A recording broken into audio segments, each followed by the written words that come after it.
We've all seen those Women's Day posts, the flowery captions, the office cupcakes, and empowered women hashtags, of course. But ever wonder why rarely these companies have women in their leadership meetings, or why so many smart, qualified women, your mother, your sister, or your wife, stopped working after a certain point? This isn't about a lack of talent. It's about lack of support, opportunities, and a system that still treats women as a backup option. According to the United Nations World Population Prospects 2025, women make up 49.7% of the global population, clearly making half of the world's population. But when it comes to the workforce, the number just don't split evenly. Globally, women's labor force participation is around 47%, while for men it is over 72%. And in some countries, it's way lower. Speaking of India, India is placed 129th out of 146 country in Global Gender Gap Report. When it comes to gender indicators, the disparities are spread across areas like education, mobility, and health as well. Global Gender Gap Report 2025 ranked India 131st out of 148 countries, lagging behind not only its BRICS counterpart but also the South Asian neighbors. In the 19th edition of World Economic Forum's Global Gender Gap Report 2025, India slipped two places from its position 129th in 2024. If I talk about Periodic Labor Force Survey PLFS 2022-2023, 75% of Indian men are part of workforce, compared with just 37% of women. You see, men's LFPR stands at 76%. That's more than double the rate for women. So while India is growing, women are still missing from its formal workforce in huge numbers. Let's talk about something called Worker Population Ratio or WPR. WPR simply tells us how many people are actually working out of the total population aged 15 and above. It doesn't ask whether they are looking for a job, it just counts how many are working. According to the PLFS for the year ending 2023, the WPR for men in India is 73.5%. For women, it's just 35.9%. In simple terms, for every 10 working age men, about 7 are employed.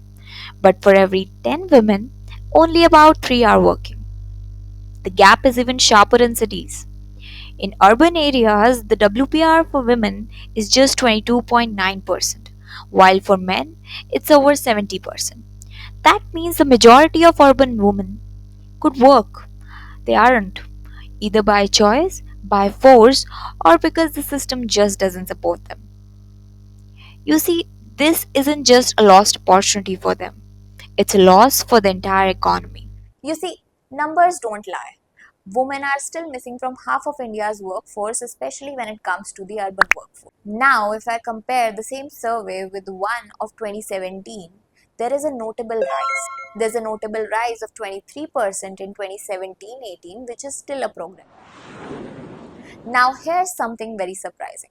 More women work in rural India as compared to the urban India. Sounds a bit backward, right? But the numbers speak for themselves. In rural areas, 41.5% of women are part of the workforce. In cities, it drops to just 25.4%. It's not that urban women don't want to work, it's that system doesn't make it easy. Fewer flexible jobs, long commutes and safety concerns, lack of affordable childcare, unpaid care work at home, which is still seen as her duty. In rural India, women work out of necessity in family businesses, the farms, and the wage workers, and so on. Now, this is often informal and underpaid. So, you see, in cities, we often celebrate women empowerment but trap women inside our homes.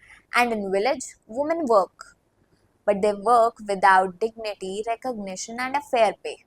And even when urban women do get jobs, the struggle doesn't end there. Ask any working woman in the city, the problem isn't just about getting a job.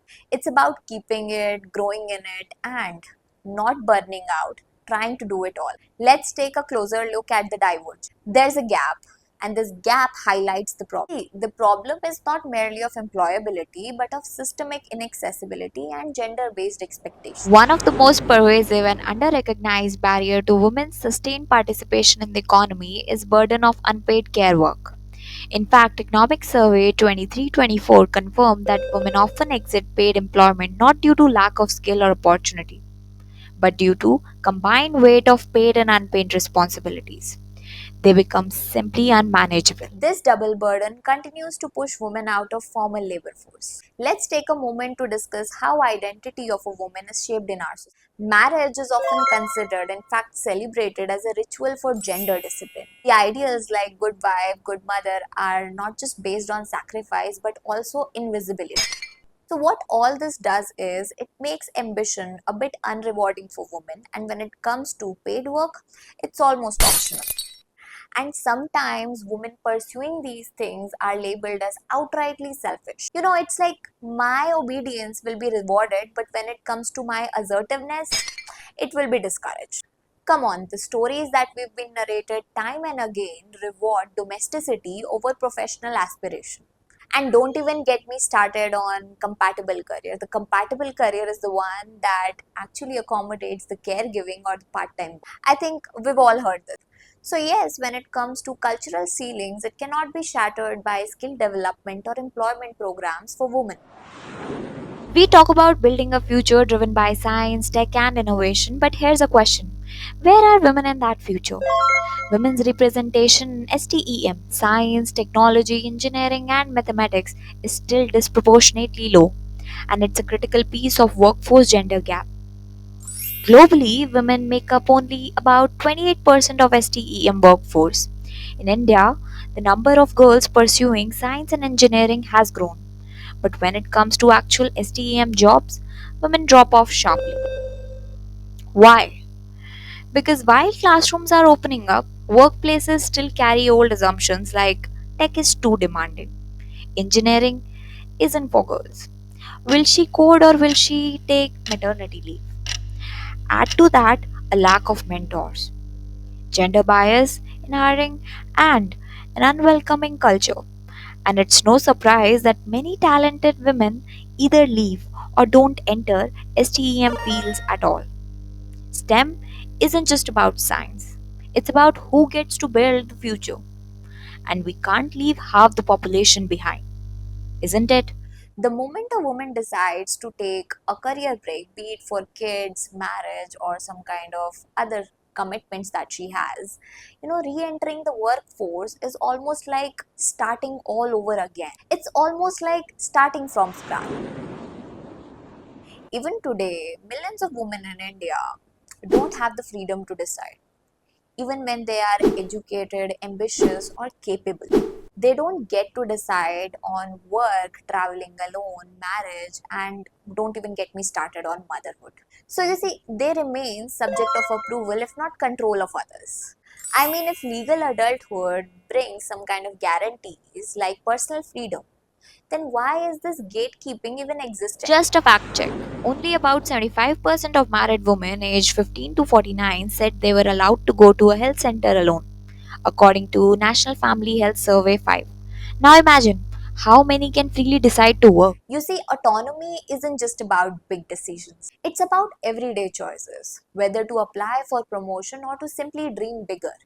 There is still hesitation around giving menstrual leave. In fact, many women don't have access to clean toilets at work. If I talk about the maternity benefits, they are patchy, especially when it comes to the informal jobs. And when it comes to mental health, the postpartum depression, they are rarely acknowledged, let alone supported. Take Muskan, a 29-year-old marketing professional in a tier 1 city. She's sharp, creative, always on the top of her game. But every month, like clockwork, she suffers from severe period cramps, the kind that makes it hard to even sit upright. Her company doesn't offer a menstrual leave, and there's unspoken pressure not to look weak.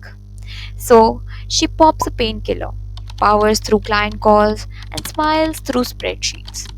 One time, her manager even joked, "Toughen up, it's just biology." And No. worst part, she laughed along. Muskan isn't alone. She is one of millions silently adapting to the workplaces. You see, true empowerment isn't about slogans or special days. It's not just about more employment schemes, but also about how our society defines employment, labor, success, and most importantly, the woman. Media needs to move beyond glorifying that silent sacrifice. And empowered narratives are important. We need to factor in the emotional and biological spectrums too. This isn't about participation, it's about power, dignity, and choice. If this made you think, don't let it stop at just thinking. Talk about these issues at home, at your workplace, and even in your circles. Support inclusive policies and, most importantly, challenge the quiet biases that we've all grown up with. And if you're a woman, know this, you don't have to shrink to fit in. Lastly, drop a comment, share your story, or just share this video to the ones who've been quiet for far too long. Hope you like the video. Please don't forget to hit thumbs up and subscribe. We'll be back with